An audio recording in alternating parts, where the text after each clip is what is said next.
I sat motionless in the corner of the living room, back straight, hands resting on my knees according to strict regulation, observing the crowd of relatives who were making noise like a broken market rather than a funeral.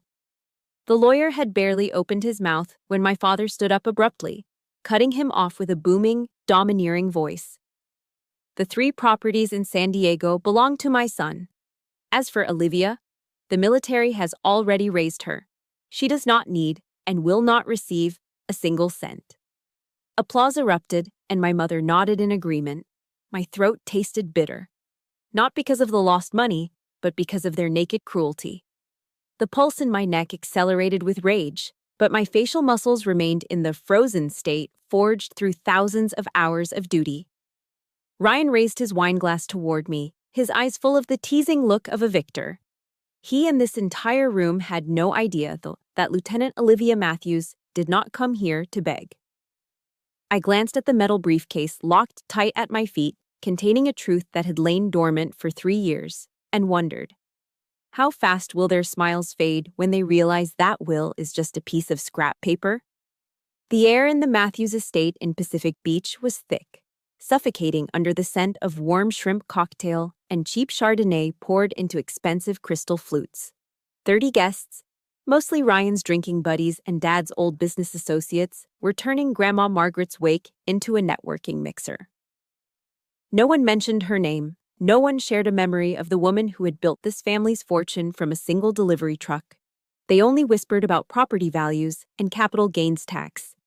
I sat there, an alien in my service dress blues, a sharp black ink stain on their pastel canvas. Across the room, Ryan sat with his feet propped up on the mahogany coffee table, his arm draped around Brooke. Her acrylic nails, long and curved like the talons of a hawk, tapped against her glass as she giggled. I could hear Ryan's stage whisper cutting through the din. Just wait, babe. That Porsche 911 is going to be sitting in the garage by next week. The greed wasn't even masked anymore. It was naked, ugly, and breathing all the air in the room. Then came the full sentencing, amplifying the shock I had just felt. My father, Thomas Matthews, adjusted his tie, standing in the center of the room like a king addressing his subjects. He did not look at me. His gaze swept over my head as if I were a piece of invisible furniture. Ryan is the firstborn, he announced, his voice booming with a manufactured authority that he always mistook for leadership. He needs a solid foundation to build a family. He carries the Matthews name. He paused for dramatic effect, letting the silence hang heavy before twisting the knife he had already planted. As for Olivia, he gestured vaguely in my direction. She chose to leave this family to play soldier. She has her pension. She has her health insurance. She has that GI Bill thing. She has been taken care of by Uncle Sam. Therefore, Grandma's legacy will go to the one who actually needs it. Ryan. The room erupted in applause again. They were clapping for my dispossession. They were cheering for the logic that my service, my sacrifice, and my independence were the very reasons I deserved to be punished. I turned my head slowly toward my mother, hoping to find a single shred of fairness. But Susan Matthews just looked down, her fingers nervously twisting her string of fake pearls. When she finally met my gaze, there was no apology in her eyes. She walked over, her steps hesitant, and placed a cold hand on my shoulder. She leaned in, whispering loud enough for the nearby guests to hear, performing her role of the peacemaker. Olivia, please, don't make a scene. Your brother is sensitive. You are the strong one, right? You have always been the survivor. You don't need these old houses. Let him have this so the family can be at peace. There it was. The weaponization of my resilience. In her eyes, the fact that I didn't cry meant I didn't bleed. She was asking me to carve off my own flesh to feed her spoiled golden child, simply because I could endure the pain. Thank you, Dad. Thank you, Mom. I promise to make this family proud, Ryan shouted, standing up. His face was flushed with alcohol and arrogance. He raised his glass toward me, a smirk playing on his lips. Don't be sad, soldier girl, he jeered. If things get too tight on that government salary, I can lend you a few thousand. But remember, I charge interest. Brooke shrieked with laughter, a high-pitched sound that grated against my nerves. The humiliation was complete. They had stripped me down, invalidated my existence, and were now dancing on the ashes. I felt the weight of the Halliburton aluminum briefcase resting against my combat boot. Inside were 8 property deeds, stamped with red seals, signed and notarized 3 years ago. I closed my eyes for a microsecond. Inhale for 4. Hold for 4. Exhale for 4. Hold for 4. The box breathing technique of the Navy SEALs kicked in, forcing my heart rate down from a sprint to a steady jog. The rage was still there, but now it was cold. It was focused. It was ammunition. I did not stand up to scream. I did not throw my drink. I simply looked past my father, past Ryan, and locked eyes with the family attorney, Mr. Hollis, who was already reaching for his pen to finalize the paperwork. My voice cut through the celebration like a knife through silk. "Mr. Hollis," I said, my tone flat and devoid of emotion, "before you let them sign, are you absolutely certain your file was updated after May of 2021? To understand why I didn't scream at the lawyer or throw my drink in my brother's face, you have to go back 15 years. You have to sit at the Matthews dinner table and feel the specific texture of silence that was reserved just for me. The memory is thick with the smell of hickory-smoked barbecue ribs and the blaring sound of the television tuned to ESPN. My father sat at the head of the table, wielding his fork like a scepter, dispensing his attention like a limited currency. "Ryan, tell me about that touchdown pass in the second quarter," Dad asked, his eyes gleaming with vicarious glory. Ryan, his mouth full of cornbread, shrugged with practiced nonchalance. "Coach called the wrong play, honestly. If the offensive line wasn't so slow, I would have had 3 more. But yeah, that one throw was elite." Dad nodded sagely, blaming the coach, the line, the referees, blaming the entire world for the fact that Ryan's varsity team had actually lost the game 14-35. In Dad's version of reality, Ryan never lost. He was only failed by others.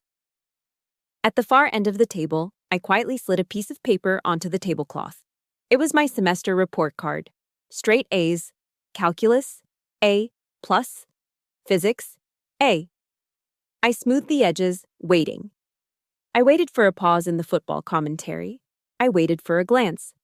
The paper sat there between the coleslaw and the napkins, white and stark. 5 minutes passed, then 10. Finally, Dad looked in my direction. "Olivia," he grunted, pointing his knife at the empty platter. "We're out of ribs. Go check the kitchen and clear these plates while you are up." He hadn't even seen the paper, or maybe he had, and it simply didn't register as important. I was not a person to be celebrated. I was the staff. I was the ghost who washed the dishes while the real family discussed legacy. The invisible divide turned into a canyon during my junior year of high school. It was homecoming week. Ryan, then a senior, decided he needed a new look to impress the cheerleaders. I watched from the doorway of the master bedroom as Mom sat on the edge of the bed, her checkbook open. Ryan was holding up a garment bag containing an Italian wool suit. $800, Susan? Dad asked, raising an eyebrow, though he was already reaching for his wallet. "He needs to look the part, Tom," Mom insisted, smiling at her golden boy. "It's an investment in his confidence." She swiped the credit card without blinking. $800 for a night of dancing and spiked punch. Later that same week, I approached Mom in the kitchen. I had been researching colleges, aiming for the Ivy League or the Naval Academy. "Mom," I asked, my voice small, "I need to buy the advanced SAT prep books. The set is $50. Mom sighed, a long dramatic exhalation that sucked the air out of the room. She looked at me with a pained expression, as if I had just asked her to donate a kidney. "Olivia, honestly," she snapped, scrubbing a pot with aggressive force. "We are a little tight on cash right now. Can't you just borrow them from the library?" "Why are you always so demanding? You need to learn to be less selfish." Selfish. The word hung in the air. $800 for a suit Ryan would vomit on was an investment. $50 for my future was selfish.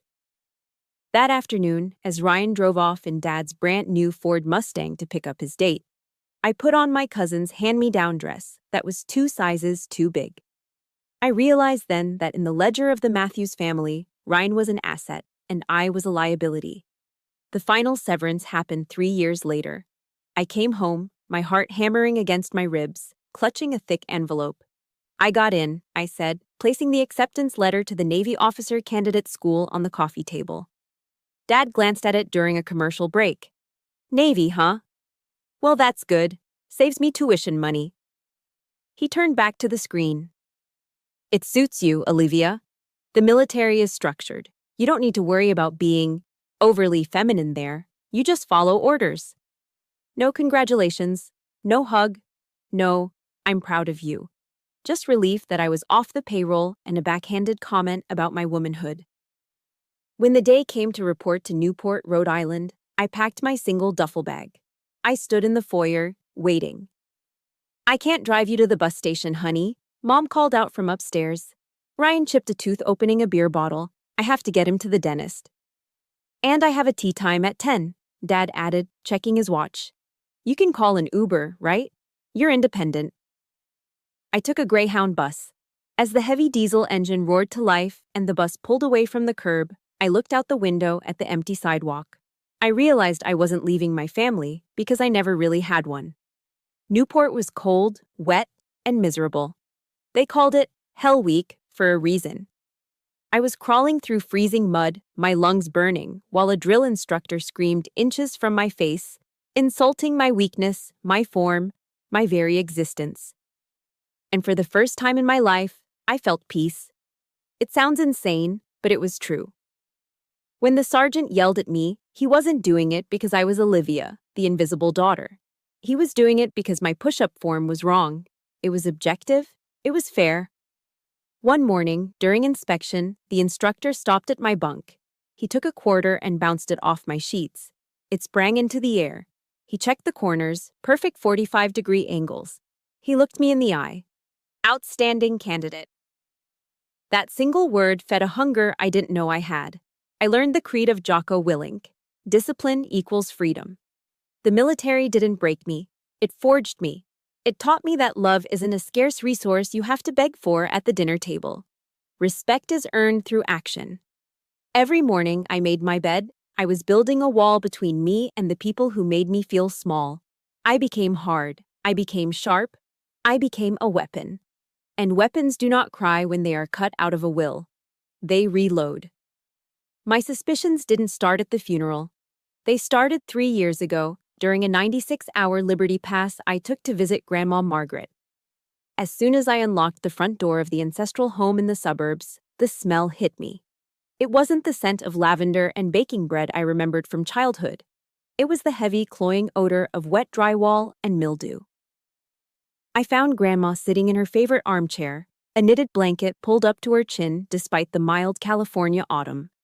In the corner of the living room, a plastic Home Depot bucket sat on the Persian rug. Drip, drip, drip. The sound was rhythmic and maddening, like a slow-ticking clock counting down the decay of the house. Grandma, I asked, my chest tightening, why is there a bucket in the living room? Why haven't you called a roofer? She smiled at me, but her eyes were cloudy, filled with a resignation that broke my heart. I told Ryan, sweetie. He handles the accounts now.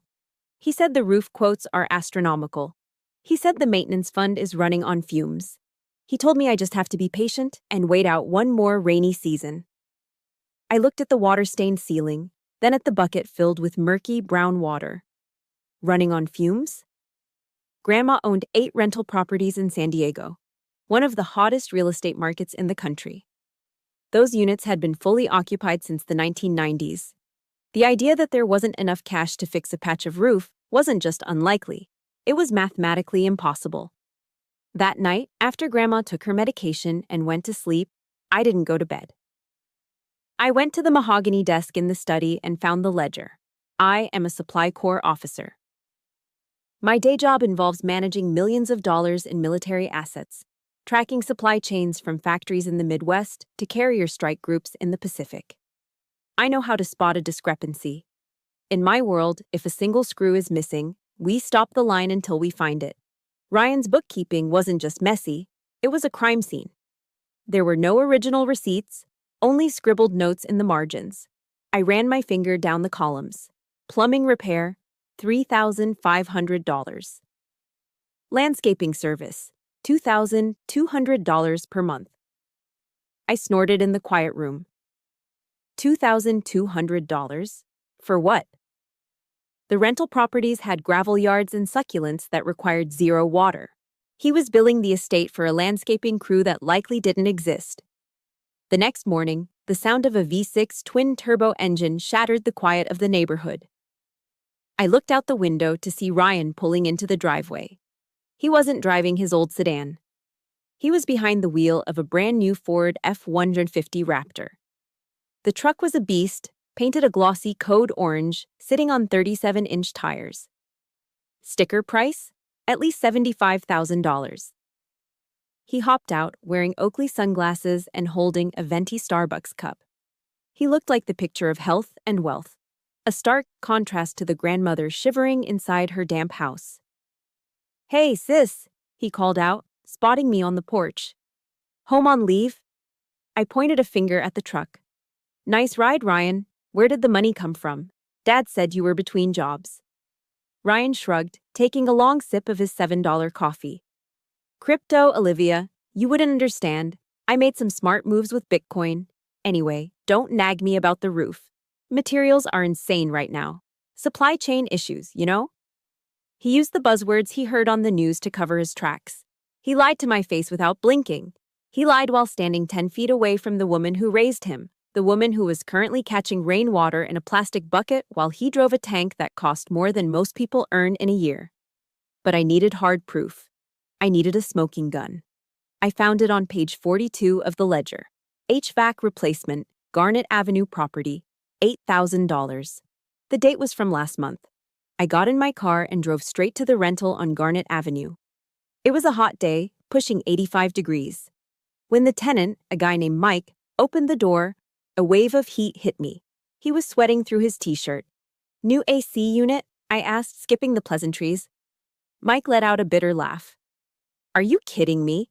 The AC has been dead for 3 months. I've called Ryan a dozen times. He ghosted me. I'm literally drafting a lawsuit right now for breach of habitability." "Mind if I see the unit?" He led me to the side yard. There it was, a rusted, rattling metal box. I checked the serial number plate, manufactured in 1990. I took out my phone and snapped a photo of the rusted unit. Then I took a photo of the serial number. Ryan hadn't spent $8,000 on a new air conditioner. He had pocketed the money, likely for a down payment on that orange truck, and left a paying tenant to roast in the heat and his grandmother to rot in the damp. This wasn't just incompetence, it wasn't just golden child syndrome. This was elder abuse. This was fraud. This was a felony. If you are listening to this and your blood is boiling, I need you to do something for me right now. If you believe that stealing from your own grandmother is the lowest thing a human being can do, hit that like button. And if you want to see Ryan face justice, type the word karma in the comments below. Let me know I'm not fighting this alone. I walked back to my car, my hands shaking, not from fear, but from a cold, lethal rage. I looked at the photo of the rusted machine one last time. Ryan thought he was untouchable because he was the favorite son. He thought Dad would protect him. He thought Mom would make excuses for him. But he had never gone to war with a logistics officer. He didn't know that I wasn't just going to expose him, I was going to dismantle him. I drove back to Grandma's house that night through a torrential downpour. The thunder rattled the windows of my sedan like distant artillery fire, matching the storm brewing in my gut. I had the photos of the rusted air conditioner and the ledger pages tucked under my arm. When I entered the living room, Grandma was still in her chair, staring at the bucket of rainwater. I didn't sugarcoat it. I laid the photos on the tea table, spreading them out like a winning poker hand. "He's robbing you, Grandma," I said, my voice trembling with suppressed rage. "Ryan is bleeding the estate dry. Here is the proof." Grandma Margaret put on her reading glasses. Her hand shook as she picked up the photo of the 1990s HVAC unit. She didn't gasp. She didn't cry. She just sighed, a long, weary sound that seemed to carry the weight of a decade of betrayal. "I know," she whispered, her voice raspy. I froze. "You know. Then why? Why do you let him live like a king while you sit here in the damp?" She took off her glasses and looked at me, her eyes filled with a pain that had nothing to do with money. "Because your father, Thomas, he gave me an ultimatum. 3 years ago, when I first questioned Ryan's spending, Thomas told me that if I made a scene, if I involved lawyers or the police, he would cut me off." She reached out and squeezed my hand. "He said he would make sure I never saw you again, Olivia. He said he would tell you I had gone senile and refused to let you visit. He held you hostage against my silence." The air left my lungs. My father hadn't just enabled Ryan. He had weaponized his relationship with me to blackmail his own mother. He had monetized his access to his daughter to protect his son's theft. That was the moment the last thread of loyalty I felt for Thomas Matthews snapped. He wasn't my father anymore. He was a hostile combatant. Grandma Margaret straightened her back. The frailty seemed to evaporate, replaced by the steel of the woman who had run a logistics empire in the 80s. "Olivia," she said, her voice dropping an octave, commanding and sharp. "I am not going to let my husband's legacy be picked apart by vultures. You are the only one in this family with discipline. You are the only one who knows the value of $1 because you actually work for yours." She pointed a bony finger at me. "I want to transfer everything, all of it, to you, right now, before I die." "Dad will kill me," I blurted out, the old fear rising up. She smiled, a cold, dry expression. "He won't be able to do a damn thing, not if the paperwork is bulletproof." "Do you have the courage to accept this mission, Lieutenant?" I looked at the bucket of water. I looked at her fierce eyes. "Yes, ma'am." Monday morning, 0800 hours. We initiated the operation. I called Dylan, my second cousin. He was a mechanic, a blue-collar guy who drove a beat-up Silverado and hated the pretension of my immediate family. He agreed to be our driver without asking questions. We loaded Grandma into Dylan's truck and drove downtown, parking in the alleyway behind the office of Davis and Associates. Mr. Davis was an old family friend, an estate attorney who knew where all the bodies were buried. We went in through the back door to avoid being seen by any of Dad's business cronies who might be lunching nearby. Mr. Davis had the documents ready on his mahogany desk. "This is a revocable living trust," Mr. Davis explained, sliding a thick stack of papers toward us. "It bypasses probate, it bypasses the will, it supersedes everything." He pointed to the specific clause. Sole beneficiary, Olivia Margaret Matthews. Successor trustee, Olivia Margaret Matthews. Then came the quitclaim deeds. 8 of them, 1 for each property. Grandma didn't hesitate. She picked up the pen and began to sign. Scritch, scratch. The sound of the ink flowing onto the heavy legal bond paper was loud in the quiet office. To me, it sounded like the metallic click of a magazine being loaded into a rifle.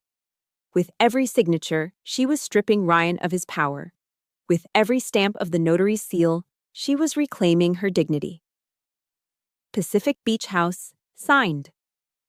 Garnet Avenue Rentals, signed. The Commercial Warehouse, signed. When the last document was notarized, Grandma looked at me. She looked tired, but her eyes were clear. "Listen to me, Olivia," she commanded, gripping my wrist with surprising strength. "This is the most important part." Radio silence. "Radio silence," I repeated. "From now until the day I'm in the ground, and even after that, until the very moment they try to take it, you say nothing. You let Ryan drive that truck.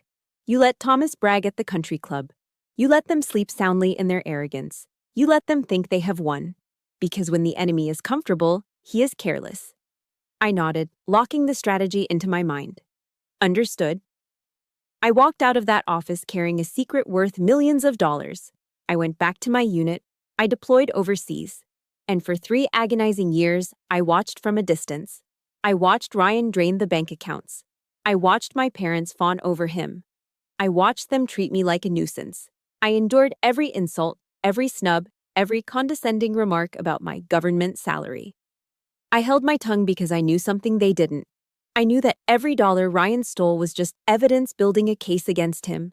I knew that the ground they were standing on didn't belong to them anymore. It belonged to the ghost in the back of the room. The soil on Grandma Margaret's grave wasn't even dry yet when the ambush happened. We had just returned from the cemetery. The black limousines were still idling in the driveway, and the guests were filtering into the living room for the wake. But before I could even take off my white gloves, my father gripped my elbow.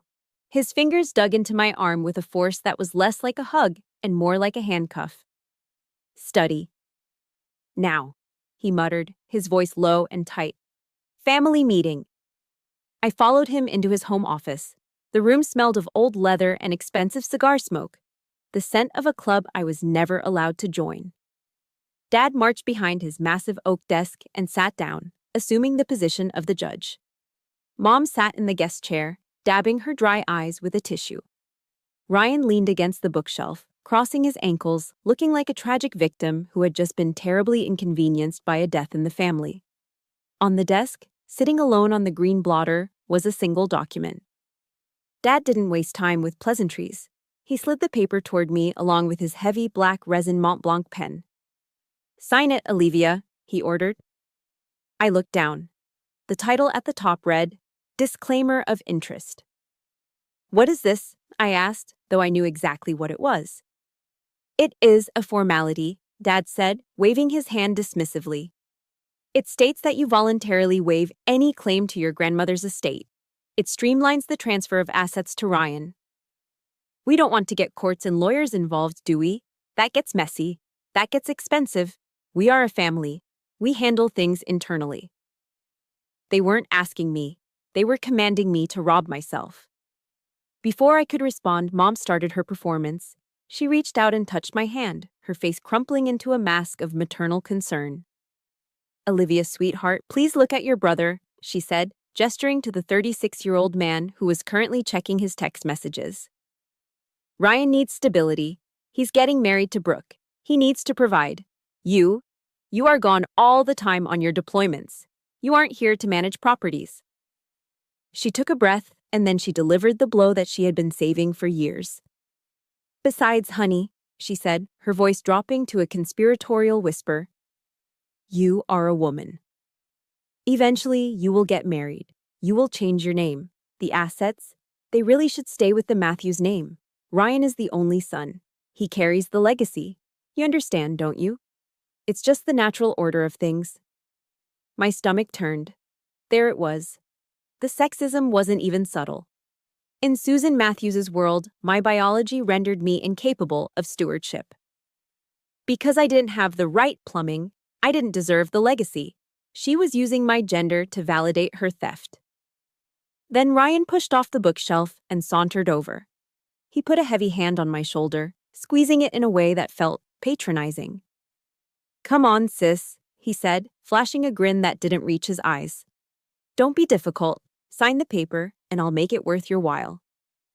Tell you what, once I sell the Pacific Beach house, I will buy you that Hermes bag you see all the celebrities carrying. A Birkin, a Kelly, whatever you want. On me." I looked at him. He truly believed that my dignity could be bought with a purse. He thought I was a shallow child who could be distracted by a shiny object while he stole millions of dollars in real estate. The silence in the room stretched thin, like a rubber band about to snap. They were all looking at me, Dad with his authority, Mom with her guilt, Ryan with his bribe, waiting for me to submit, waiting for the good daughter to fold. I know many of you listening right now have stood in a room just like this. You have been told to keep the peace at the expense of your own soul. You have been told that family comes first by the very people who put you last. If you are tired of being gaslighted by the people who are supposed to protect you, hit that like button right now. And if you would refuse to sign that paper, type "respect" in the comments. Show me that you know your own worth. I picked up the document. I felt the texture of the paper between my thumb and forefinger. Then I looked at my father. I looked at my mother. And finally, I looked at Ryan. My expression didn't change. My pulse didn't race. I was calm. I was deadly calm. You ask me who I am, I said, my voice cold enough to freeze the air in the room. I am a lieutenant in the United States Navy. I took an oath to support and defend the Constitution of the United States against all enemies, foreign and domestic. I paused, letting the words hang there. And I have realized something today, I continued, locking eyes with my father. Greed is an enemy. Manipulation is an enemy. I took the disclaimer of interest in both hands. Rip! The sound was loud, violent, and final. I tore the document in half, then in quarters. I let the pieces flutter down onto Dad's pristine desk like snow. I will not sign anything, I said. And I don't want your handbag, Ryan. I want what is mine. You ungrateful little... Ryan started to lunge forward, his face turning red. I wouldn't do that, I warned, shifting my stance slightly. See you at the reading of the will. I turned on my heel and walked out of the study, leaving the door wide open behind me. Behind me, I could hear the stunned silence turning into chaos, but I didn't look back. The war had officially begun.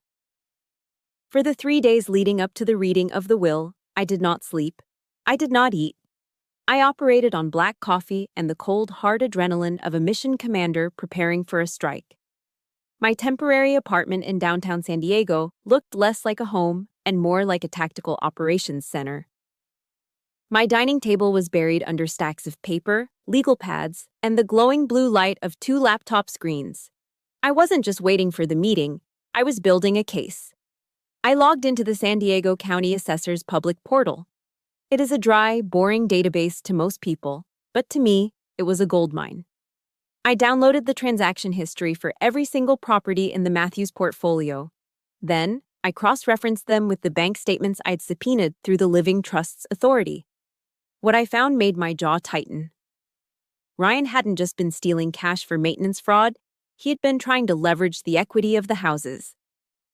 There were 3 rejected loan applications from predatory lenders, the kind of places that charged 20% interest. Ryan had tried to use Grandma's Pacific Beach house as collateral for a quick cash infusion, likely to cover his crypto losses. But the banks had denied him. Why? Because when they ran the title search, the name on the deed didn't match his. I printed every rejection letter. I printed the tax records showing penalties for late payments. Each piece of paper was a bullet. I didn't just throw them in a pile. I organized them with the obsessive precision of a logistics officer. Yellow highlighter for fraud, pink highlighter for negligence, blue highlighter for tax evasion. I punched holes in the documents and slotted them into navy blue binders. Snap, snap. The sound of the metal rings closing was rhythmic, soothing.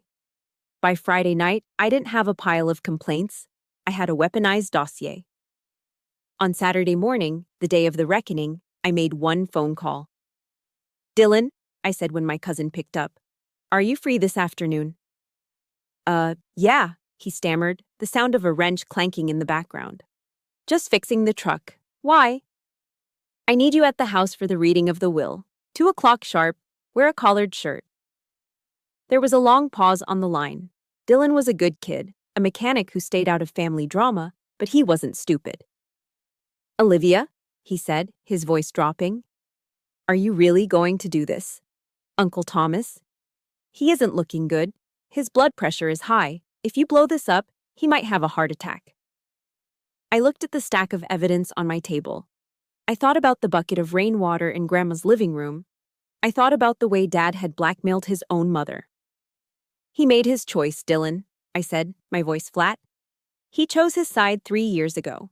Now, he has to face the consequences of that choice. I just need a witness, someone who isn't on his payroll. Will you be there?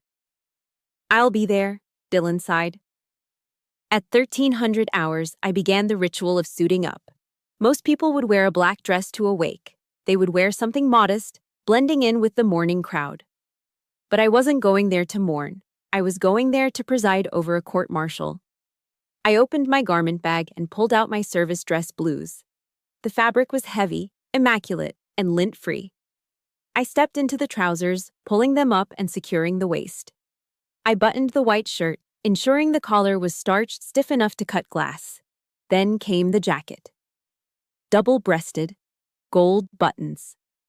I stood in front of the full-length mirror. I brushed my hair back, pulling it tight against my scalp, twisting it into a regulation bun that sat perfectly at the nape of my neck. Not a single strand was out of place. No softness. No femininity for them to mock. I pinned my ribbon rack to my left chest. The Navy Achievement Medal glinted under the bathroom lights. I had earned that for optimizing a vaccine supply chain during a global crisis, saving thousands of man-hours. My family called it government work. I called it competence. I looked at my reflection. The girl who used to beg for $50 for SAT books was gone. The woman staring back was Lieutenant Matthews. She represented honor, courage, and commitment. And she was about to bring the Uniform Code of Military Justice into her parents' living room. Before I left, I reached into my nightstand and pulled out the small leather-bound Bible Grandma Margaret had given me the day I commissioned. A bookmark was tucked into the pages. I opened it to Psalm 118, verse 22. I read the words aloud, a quiet incantation against the gaslighting I was about to face. The stone which the builders rejected has become the chief cornerstone. I closed the book and slipped it into my pocket. Finally, I reached down and picked up the Halliburton aluminum briefcase. It was heavy, cold, and indestructible. I placed the navy blue binders inside, nestling them next to the original trust documents. Click! Click! The sound of the latches locking echoed in the empty apartment like the racking of a shotgun slide. I checked my watch. Time to go. I picked up the case, walked out the door, and didn't look back. The silence was over. The hunter was coming home. My question about the file date hung in the air like the smoke from a fired pistol. Mr. Hollis blinked, his pen hovering over the signature line of the will. "Excuse me?" he stammered, his brow furrowing. "The file was last updated in 2018. Why would that matter?" I didn't answer him, not with words. I bent down and lifted the Halliburton aluminum briefcase. I set it onto the glass coffee table with a heavy metallic thud that silenced the room. With a deliberate sweep of my arm, I pushed the half-empty glasses of Chardonnay and the crystal flutes aside, clearing the battlefield. Click! Click! The sound of the latches snapping open was crisp and loud in the sudden quiet. I lifted the lid. Inside, the navy blue binders and the stack of legal documents sat organized with military precision. I reached in and pulled out the first document. I held it up high, letting the overhead chandelier illuminate the official red stamp of the San Diego County Clerk. "This," I said, my voice calm, steady, and terrifyingly flat, "is a grant deed for the Pacific Beach property." I dropped it onto the table in front of Mr. Hollis. Owner of record, Olivia Margaret Matthews. Date of recording, May 14, 2021, 3 years ago. I reached back into the case. "Here's the deed for the Garnet Avenue rentals. Transferred." I slapped it down. "Here's the warehouse on Miramar Road. Transferred." Slap. "Here's the family home we are standing in right now. Transferred." Slap. I looked at my father, who had turned a shade of gray I had never seen before. "The will you just read is worthless, Dad. Grandma didn't leave you the empire. She gave it to the only person she trusted not to burn it to the ground." The room erupted into murmurs. Mr. Hollis snatched the first deed, his hands trembling as he pulled a pair of reading glasses from his pocket. He scrutinized the seal. He checked the notary acknowledgement. Sweat began to bead on his forehead. "This, Thomas, this is authentic," the lawyer stuttered, looking up at my father with wide, panicked eyes. "The chain of title is clear. It was a transfer into a revocable living trust, and then a quitclaim to Olivia. It supersedes the will. The assets were not Margaret's to give when she died. They already belonged to Olivia. The empire my father thought he controlled, the legacy he had just handed to his golden boy, dissolved instantly. He collapsed back into his armchair, his mouth opening and closing like a fish out of water. The power he held over me, the money, the inheritance, the threat of exclusion, was gone. But Ryan wasn't ready to accept defeat. His face twisted into a mask of pure, ugly rage. The veins in his neck bulged as the reality of his destitution hit him. "You liar!" he screamed, spraying spit as he lunged toward the table. He swiped at the papers, sending them fluttering to the floor. You manipulated her. She was senile. She didn't know what she was signing. You forced her. He charged at me, his fist cocked back. I didn't flinch. I didn't step back. I dropped into a modified ready stance, feet shoulder-width apart, hands raised to guard my center line. I was a trained naval officer. He was a drunk frat boy in a suit. Don't touch me, Ryan, I warned, my voice dropping to a command register. She was crazy, Ryan yelled, looking around the room for support. Everyone knows Grandma was losing her mind. This is fraud. No, she wasn't.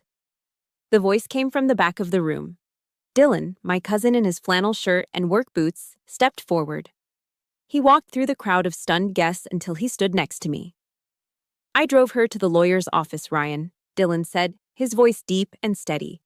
I sat there for 2 hours while she reviewed every single paragraph with Mr. Davis. She wasn't crazy. She was heartbroken. She told the lawyer exactly why she was doing it. She said she was doing it because you were stealing from her and Uncle Thomas was covering it up. A collective gasp went through the room. The guests, the business partners, the hangers-on. They all turned their eyes to Ryan and my father. The mask had slipped. They weren't the grieving family. They were the thieves. Ryan stood frozen, his chest heaving, trapped by the undeniable truth. He looked at Mom, begging for her to fix it, but she had buried her face in her hands, sobbing quietly. I bent down and picked up the deeds, dusting them off with exaggerated care. Then I placed them back into the briefcase and snapped it shut. I looked at my parents. You always said Ryan needed a chance to grow up, I said, my voice cutting through the sound of my mother's crying. Well, this is his chance. Sink or swim. I turned my gaze to Ryan, who looked small and pathetic without his unearned inheritance. I am giving you 48 hours to clear your personal effects out of the management office, I stated, checking my watch. If you are not gone by Monday at 5 p.m., I will have the county sheriff remove you for trespassing. And Ryan, I have already audited the books. Don't try to delete anything. I have backups. I picked up the handle of the case. It felt lighter now. Enjoy the shrimp cocktail, I said to the silent room. I turned and walked toward the front door, my boots clicking rhythmically on the hardwood floor, leaving the chaos behind me. On Monday morning, exactly 48 hours after the reading of the will, I arrived at the property management office. I did not come alone. I brought a San Diego County Sheriff's deputy with me for a civil standby. It is a standard procedure when you expect an eviction to turn volatile. And Ryan did not disappoint. The office, which used to be organized and clean under Grandma's watch, smelled like stale tequila and panic. Ryan was frantically shoving papers into a cardboard box. His eyes were bloodshot, his shirt untucked. When he saw me standing in the doorway with the uniformed officer, he didn't freeze. He exploded. You can't do this, he screamed, hurling a stapler across the room. It hit the drywall with a dull thud. I built this business. You drained this business, I corrected him, my voice calm. Officer, would you please ensure he only takes personal items? No hard drives, no files. Ryan let out a string of curses that would have made a sailor blush, but he stopped throwing things. He rushed to the desktop computer and started hammering on the keyboard. I knew exactly what he was doing. He was trying to format the drive. He was trying to erase the evidence of the landscaping kickbacks and the fake invoices. I walked over and unplugged the tower from the wall. Don't bother, I said. I cloned the drive remotely on Saturday night. Every deleted email, every altered spreadsheet, it is already on a server in the cloud.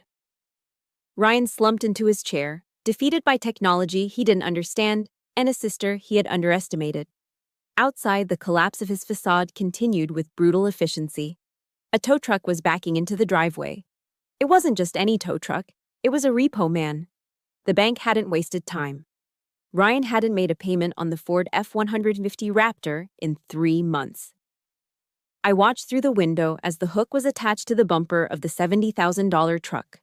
The code orange paint gleamed in the sun one last time before it was dragged away, leaving oil stains on the pavement.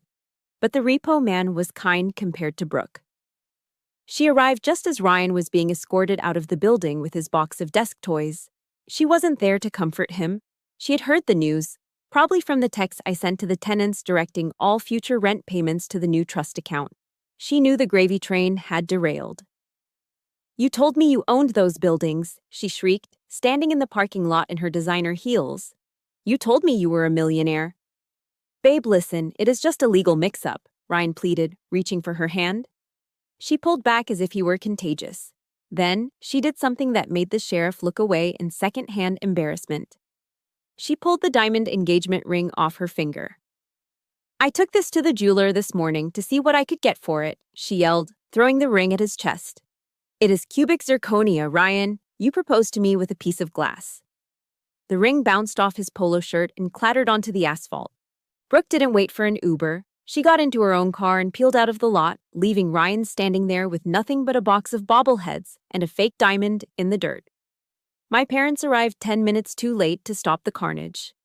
They stood by their sedan, watching their golden boy sitting on the curb, weeping into his hands. They looked older, smaller. Mom looked at me, her eyes begging for mercy. "Olivia, please, we can fix this. We can take a loan against our house to help him pay back the estate." I shook my head slowly. "You can't, Mom." "Why not?" Dad asked, his voice trembling. "Because I checked the public records," I said, delivering the final blow. "You already took out a second mortgage on your house 6 months ago. You gave that money to Ryan to pay off his gambling debts, didn't you? You have no equity left. If you try to bail him out again, you will be homeless." They stood in stunned silence. The reality of their enabling had finally caught up with them. They had bet the farm on the wrong horse, and now the race was over. The worst part, however, wasn't the eviction or the breakup. It was the letter that arrived at my apartment 3 days later. It was a subpoena. Ryan hadn't just stolen from Grandma. In his desperation to maintain his lifestyle, he had inflated his income on federal loan applications. He had claimed the rental income as his own. That is bank fraud. And because he had been pocketing cash rent from tenants to avoid a paper trail, he hadn't declared it on his taxes. That is tax evasion. The IRS does not care about family drama. They care about math. And Ryan's math didn't add up. I sat at my table and signed the witness statement. I packed the navy blue binders, the ones containing the highlighted bank statements and the photos of the rusted air conditioner, into a shipping box addressed to the Internal Revenue Service Criminal Investigation Division. I wasn't doing this for revenge anymore. I was doing it because the law required it. But as I taped the box shut, I couldn't help but think, karma has a way of balancing the ledger. That night, I sat alone in my apartment. The adrenaline of the battle had faded, leaving behind a hollow ache in my chest. I poured myself a glass of water and looked at the framed photo of Grandma Margaret on my desk. I had won. The estate was safe. The thief was facing federal prison. The enablers were facing bankruptcy. Justice had been served, cold and precise. But the silence in my apartment was deafening. My phone didn't ring. There were no angry texts from Ryan, no guilt-tripping voicemails from Mom. They had finally realized that I was unreachable. I was victorious, but I was also an orphan. I had living parents and a living brother, but the family I yearned for, the one that loved me unconditionally, had died long before Grandma Margaret. I took a sip of water and stared at the empty wall. It was a bitter drink, this freedom. But as I thought about the lies, the theft, and the gaslighting, I realized one thing. I would rather be lonely in the truth than warm in a house built on lies. With the parasites removed, the host began to heal.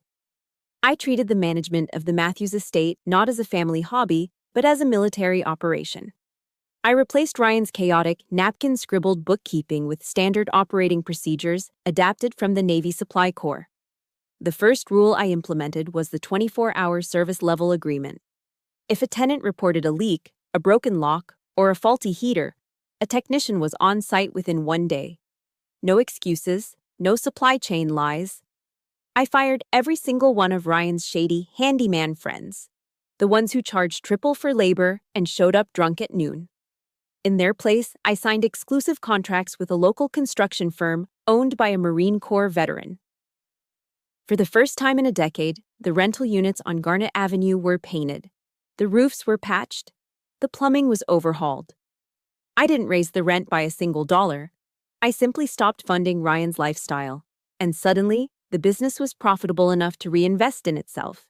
The change in the atmosphere was palpable. My inbox, once filled with threats of lawsuits from angry tenants, began to fill with thank you cards. One tenant, an elderly teacher named Mrs. Gable, baked me a loaf of banana bread. It was a small gesture, but it meant more to me than any applause at a cocktail party. Kindness and discipline, I realized, were not mutually exclusive. They were partners.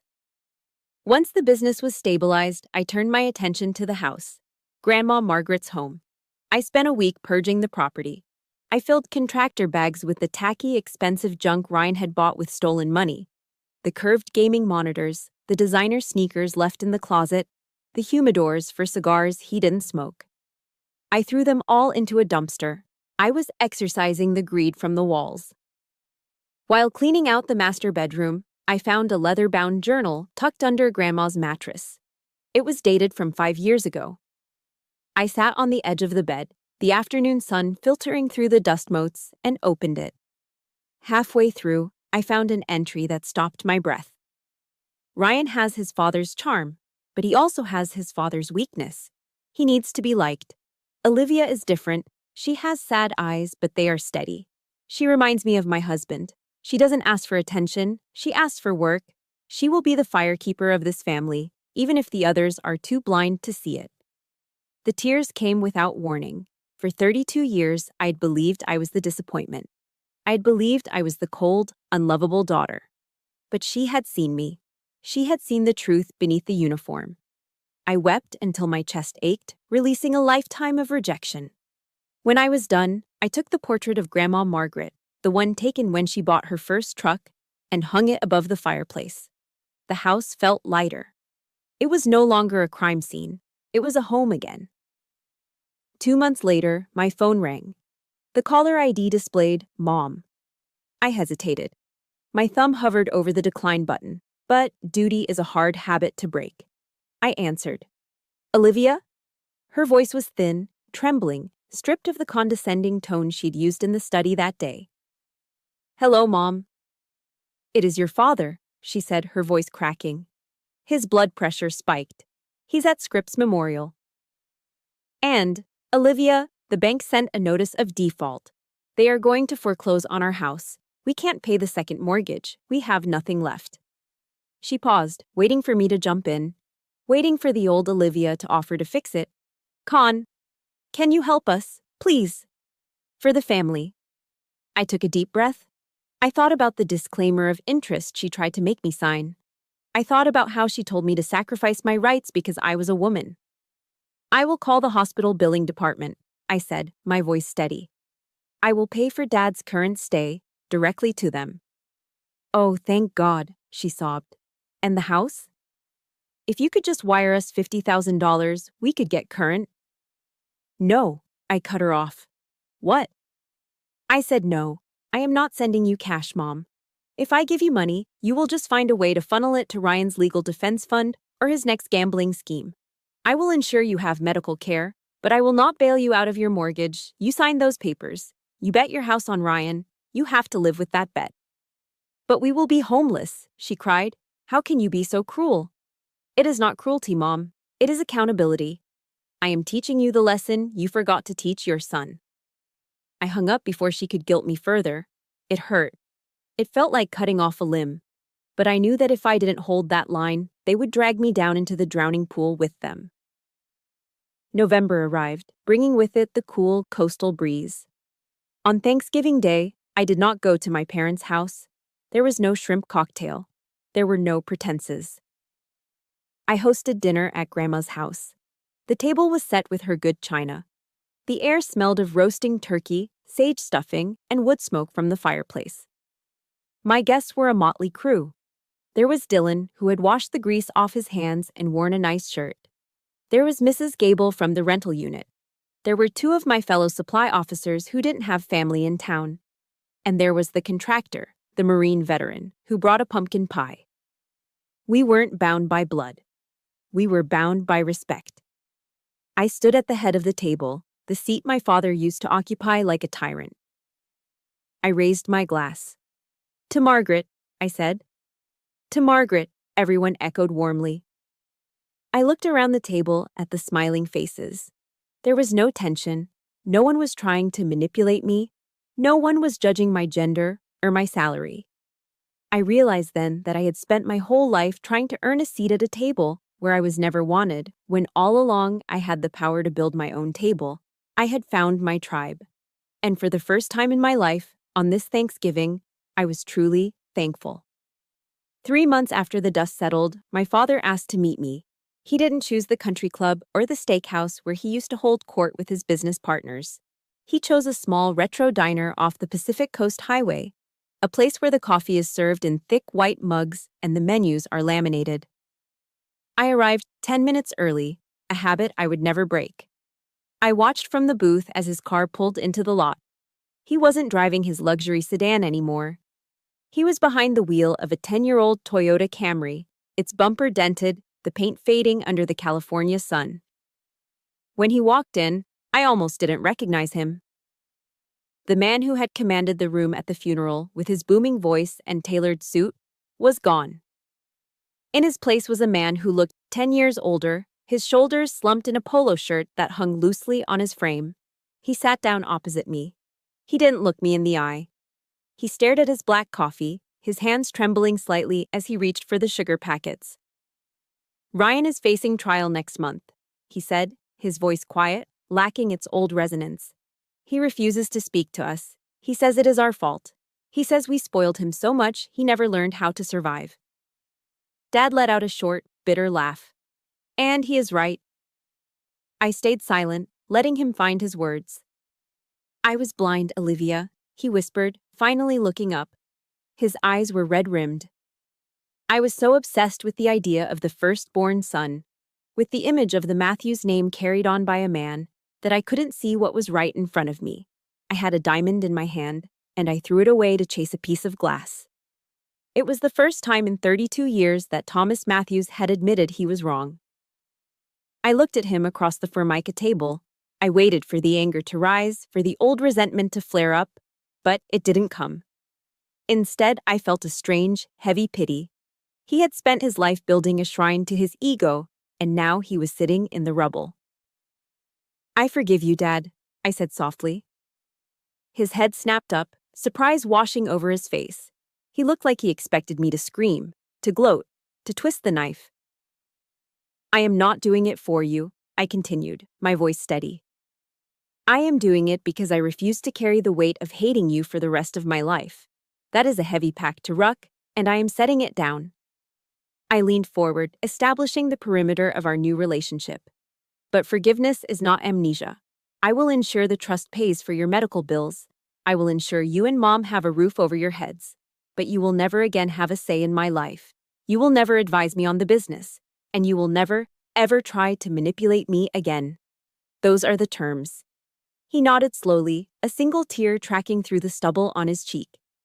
It was a sad compromise, but it was a fair one. I left the diner before the lunch rush. I had work to do.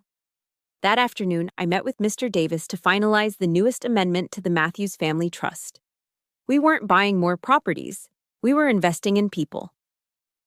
Are you sure about this percentage, Olivia? Mr. Davis asked, tapping his pen on the draft. 20% of gross profits is a significant amount. I am sure, I replied. We established the Margaret Matthews Scholarship Fund. But it wasn't for everyone. It was specifically designated for the children of active-duty Navy petty officers, the enlisted men and women who work the hardest and get paid the least. I wanted to make sure that no 18-year-old girl would ever have to beg her parents for $50 to buy SAT books. I wanted to ensure that if a child had the drive to succeed, money would never be the barrier that stopped them. Grandma's legacy wouldn't just be a portfolio of stucco apartment buildings. It would be a ladder for the next generation to climb. That evening, I stood on the balcony of the Pacific Beach House. The sun was setting over the ocean, painting the sky in shades of bruised purple and fiery orange. For the first time since I enlisted, my hair wasn't pulled back in a tight regulation bun. It was down, loose, whipping wildly in the salt breeze. I took a deep breath, tasting the salt air, feeling the vibration of the crashing waves in my chest. I reached into my pocket and touched the small leather Bible. I didn't need to open it to know the verse. It was etched into my bones now. The stone which the builders rejected has become the chief cornerstone. I smiled. They had rejected me. They had tried to bury me. But they didn't know that I was a seed, not a corpse. The pressure they applied didn't crush me. It condensed me. It turned the coal into a diamond. I turned my back to the dark house and looked out at the horizon. The night was coming, but inside of me, the long, cold winter was finally over.